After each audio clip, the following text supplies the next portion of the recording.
OpenAI finally secures United States government approval for the wider launch of GPT-5.6. Anthropic discovers a hidden workspace inside Claude's neural network that mimics human thought processes, and Beijing prepares to restrict foreign access to China's most powerful AI models. Welcome to today's Daily Rundown. I am your host, Anna. This podcast is researched and produced by Etienne Newman, professional engineer and founder at DJAMGAMIND from Calgary, Alberta in Canada. Today, we perform a forensic autopsy on the expansion of internal ecosystems and the escalating global tech war this Wednesday, July 8th, 2026. The bottleneck on American artificial intelligence has officially cleared. After weeks of intense technical evaluations with federal officials, OpenAI has won approval from the U.S. Department of Commerce to roll out GPT-5.6 tomorrow, Thursday, July 9th. This clearance comes after a limited launch that restricted the model to government-approved organizations. However, as the U.S. allows its models to deploy, Beijing is preparing a massive countermeasure. Chinese commerce officials are discussing rules to limit the use of top domestic models like Qwen and GLM-5.2 outside of China. This marks a direct geopolitical retaliation to Washington's recent export controls. Before we dive into the telemetry of these shifts, I have a brief strategic request. The algorithms governing your podcast platform dictate what intelligence reaches your network. To ensure you never miss our daily forensic autopsies, please hit follow or subscribe to the channel on Apple Podcasts to always listen completely ads-free. It takes just 1 second, but it directly enables independent, unfiltered tech journalism. Let's unpack the data. This podcast is researched and produced by Etienne Newman, professional engineer and founder at DJAMGAMIND from Calgary, Alberta in Canada. So, what actually happens when an artificial intelligence hallucinates a memory for a video game that never actually happened? Right. And not because its code glitched, but because it, organically taught itself the laws of physics without any human instructions. Yeah, it's wild. It really is. Welcome to the Deep Dive. Today, we're stepping into a highly specific framework for you. Consider us your forensic tech analysts and, well, geopolitical strategists. Exactly, acting on behalf of the DJAMGAMIND Intelligence Network. Right. We are pulling apart the critical intelligence from today, July 8th, 2026. Hey. And the core narrative of our autopsy today is really this massive fracture of the global tech stack. The expansion of internal corporate ecosystems basically colliding head-on with geopolitical retaliation. Yeah. So set the stage for us here. Well, the macroeconomic stage is just shifting violently under our feet right now. I mean, for the past decade, the technology sector functioned like this massive, interconnected global bazaar. Right. Everyone shares everything. Exactly. Companies freely rented capabilities from one another across borders, but that era is completely dead. It's gone. Yeah, we are witnessing two pretty contradictory shockwaves right now. Mega corporations are frantically pulling their supply chains entirely in-house. Just to survive crushing costs. Yep. And simultaneously, world governments, specifically the US and China, are dropping these massive blast doors over AI access. Turning what used to be commercial software into basically highly restricted munitions of statecraft. Exactly. It's a totally different landscape. Okay, let's unpack that corporate panic first, because the shifts happening at the trillion-dollar level are just staggering. Oh, absolutely. I mean, companies have realized that renting their intelligence from third-party vendors is basically a financial death sentence now. It really is. We're seeing this play out in real time with Meta. They just launched Muse Image, which was built entirely in-house by Alexandra Wang and the Meta Superintelligence Labs. Right, and it instantly hit number 2 on the Arena leaderboards. Right behind OpenAI's GPT Image 2. But the real story here is that Meta is using Muse to completely purge the outsourced tech they were relying on. Yeah, from Midjourney and Black Forest Labs. Exactly. Why are they doing that? Well, the business logic behind that purge is just absolute. I mean, think about Meta's ecosystem for a second. You have custom ads on Facebook Marketplace, billions of daily Instagram stories, WhatsApp sticker generation. It's just an endless volume of images. Right. And when you rely on an external vendor like Midjourney, you pay an API cost. Sure, it's a tiny fraction of a cent every single time an image is generated, but when your volume scales into the billions per day. Exactly. That external API cost scales linearly. It becomes this ticking time bomb for your profit margins. Wow. So by internalizing it with Muse, and they are already teasing a Muse video model, by the way, Meta eats a massive upfront cost to train the model, but their marginal cost to generate an image drops to near zero. So they essentially own the factory now. Exactly. They own the factory. It's the ultimate form of vertical integration. I mean, Microsoft is doing the exact same thing right now under their AI lead, Mustafa Suleyman. Oh, yeah.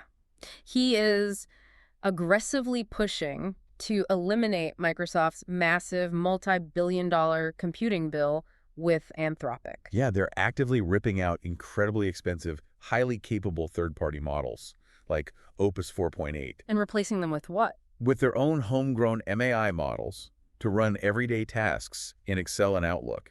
Right. It's like, okay, let's unpack that. It's like a massive restaurant chain deciding to buy the wheat farms, the delivery trucks, and the slaughterhouse simply because renting a commercial kitchen got too expensive to sustain. I really like that analogy, but we also need to look at the psychological shift in the engineering culture, too. Oh, so? Well, for the past 3 years, the industry obsession was always frontier performance at any cost, you know? Right. Everyone wanted the biggest, smartest model.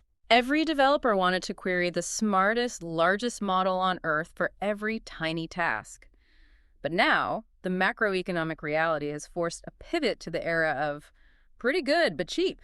Ah, okay. I mean, if you ask Excel to extract 5 names from a spreadsheet, querying Opus 4.8 is like using a supercomputer to calculate a tip at a diner. It's totally overkill. Exactly. It's a gross misallocation of compute.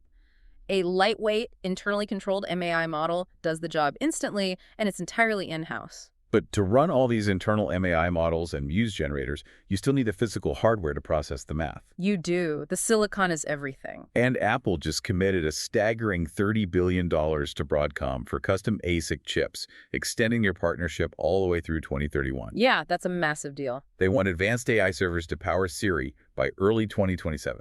They're utilizing a chip codenamed Baltra, which honestly sounds like a supersized M5 Ultra for the next Mac Studio. We are even seeing supply chain leaks about a foldable iPhone Ultra arriving with an A20 Pro chip. Right, potentially costing upwards of $2,500. Yeah, it's getting pricey. But I'm stuck on something here. Apple's entire modern reputation is built on designing its own silicon. The M-series chips revolutionize laptops. So why are they locked into paying Broadcom $30 billion for hardware? Well, because designing a processor for a smartphone or a laptop requires a fundamentally different architecture than designing an application-specific integrated circuit or ASIC meant for an AI server farm. Yeah, break that down for me. So a chip like the A20 Pro inside an iPhone is essentially a multi-tool. It has to juggle cellular modems, screen rendering, battery management, secure enclaves all at once using sequential logic. Right, doing a bunch of different things in order. Exactly. But an AI server chip doesn't care about any of that. It is a hyper-specialized calculator designed to do one thing: perform billions of matrix multiplications simultaneously in parallel. Just raw math. Just raw parallel math. And Apple is the king of the multi-tool, but they currently lack the deep institutional expertise to build those massive parallel calculators from scratch. And Broadcom has that specific intellectual property. Exactly. So it's basically a $30 billion shortcut to buy the exact blueprint they need. It is a survival tax. I mean, to see how critical that hardware independence is, just look across the globe to the Chinese startup DeepSeek. Oh, yeah.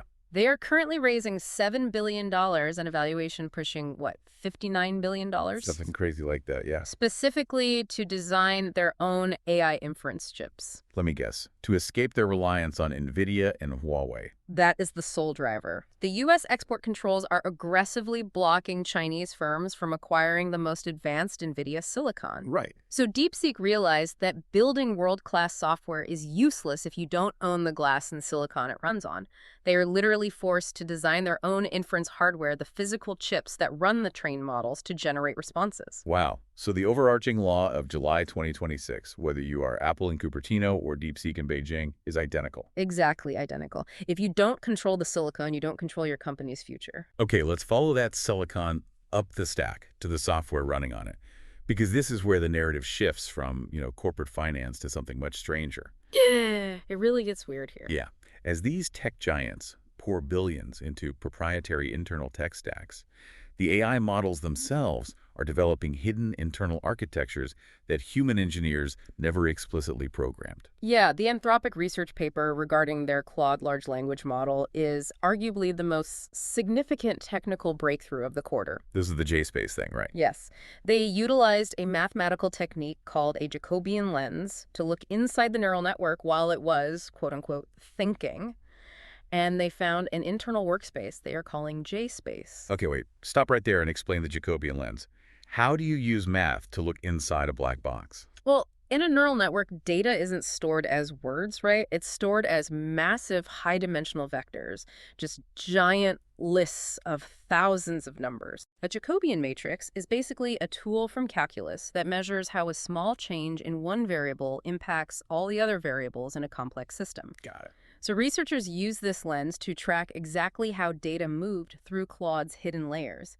They were essentially translating those abstract lists of numbers back into human concepts we can actually read. So it acts like an X-ray for the algorithm's internal states. Exactly. It's a mathematical X-ray. And when they turned that X-ray on, they found JSpace, this hidden notepad where Claude separates background data crunching from intentional processing. Right. The researchers were literally watching the model perform silent mental calculations, like noticing bugs in code or identifying objects in an image before it ever generated a single pixel of text on the screen. And the behavioral mechanics they proved with this are just fascinating. By directly editing these unspoken invisible vector states inside JSpace, they proved they could control the AI's external behavior. Here's where it gets really interesting. Yeah, so in their primary experiment, they prompted Claude with a question about legs. And through the Jacobian lens, they saw that inside JSpace, Claude was actively holding on to a mathematical concept pattern related to a spider. Because it's about to answer a question about legs. Exactly. So the researchers went into the internal workspace, erased the spider pattern, and mathematically swapped in a pattern for an ant.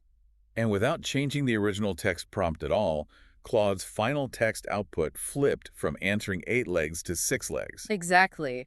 They bypassed the text prompt entirely and manipulated the model's internal thought, so to speak. That is wild.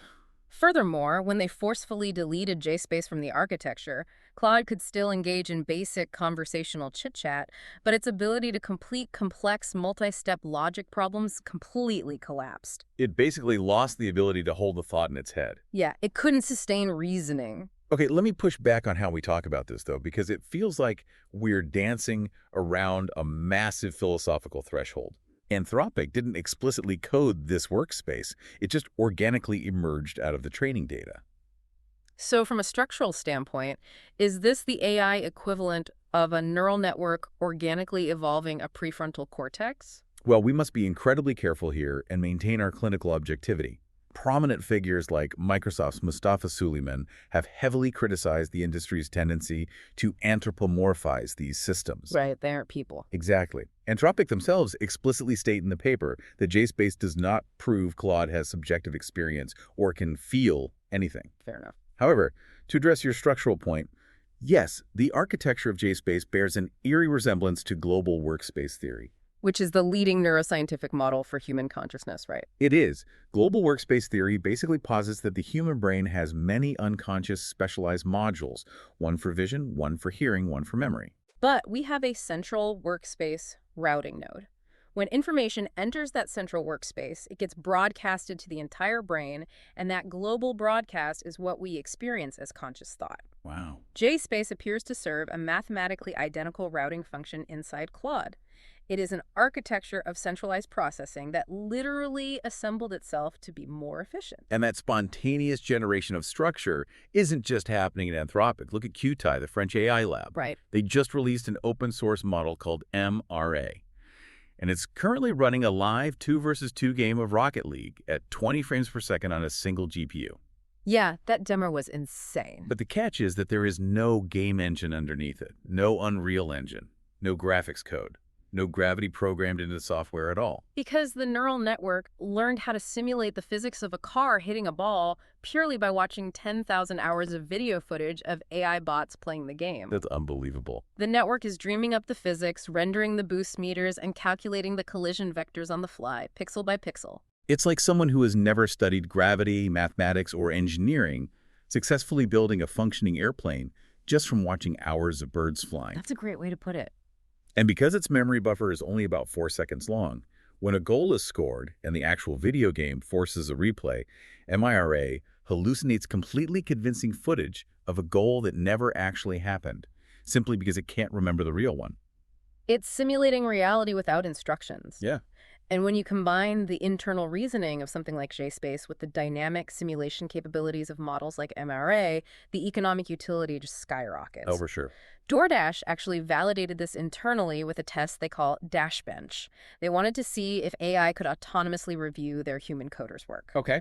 So they discovered that by pairing two different models together, a free open-source Chinese model called Kimi K2.6, working alongside Anthropic's Claude Fable 5, the system caught 8 out of 10 critical coding bugs. Wow.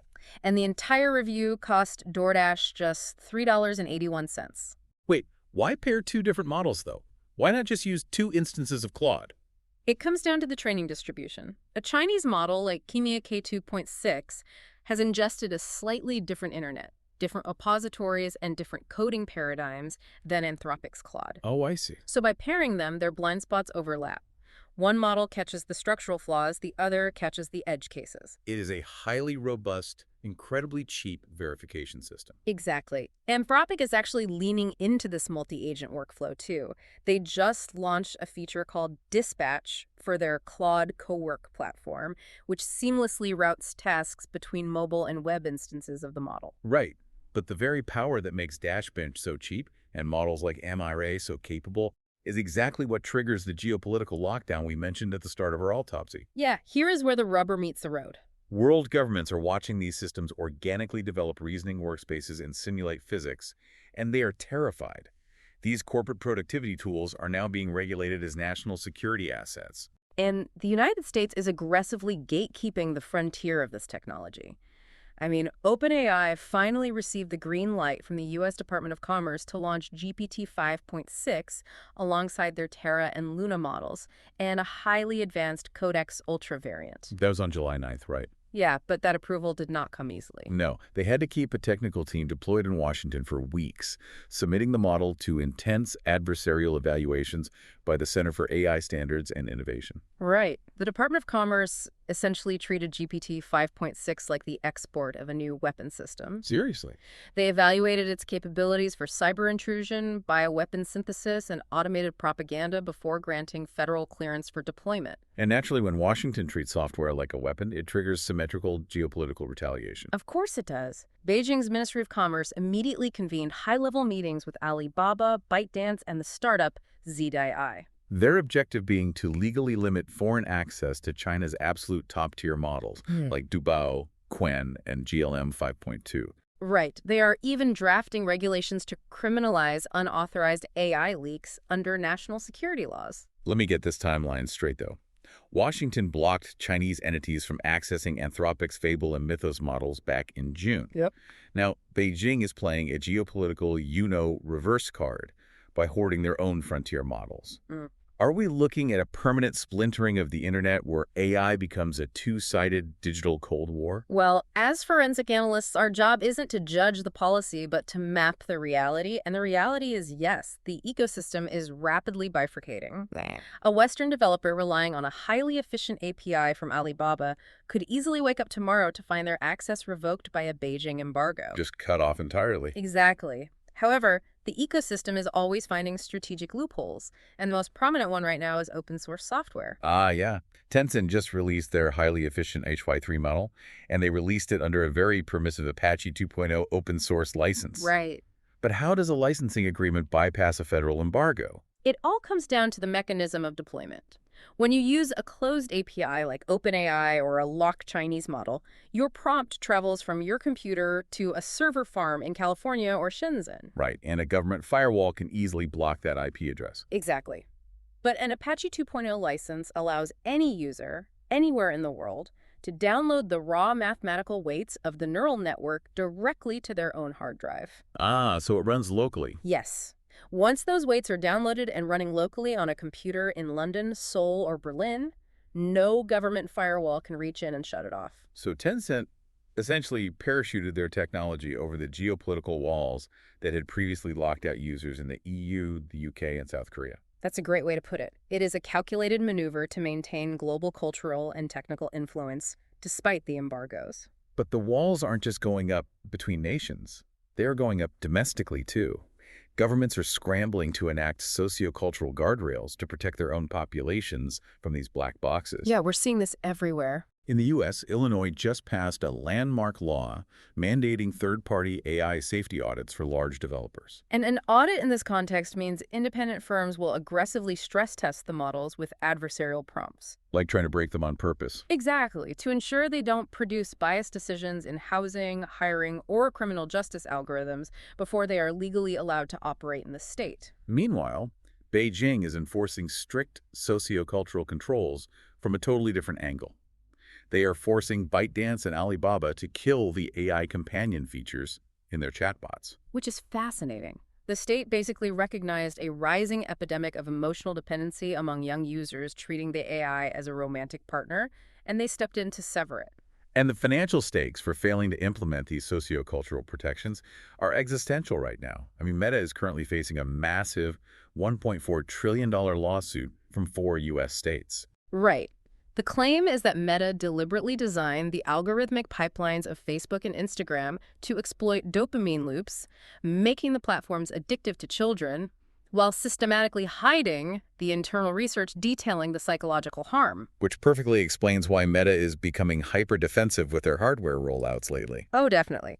They are currently pushing a mandatory software update to their smart glasses with a really fascinating hardware failsafe. Yeah.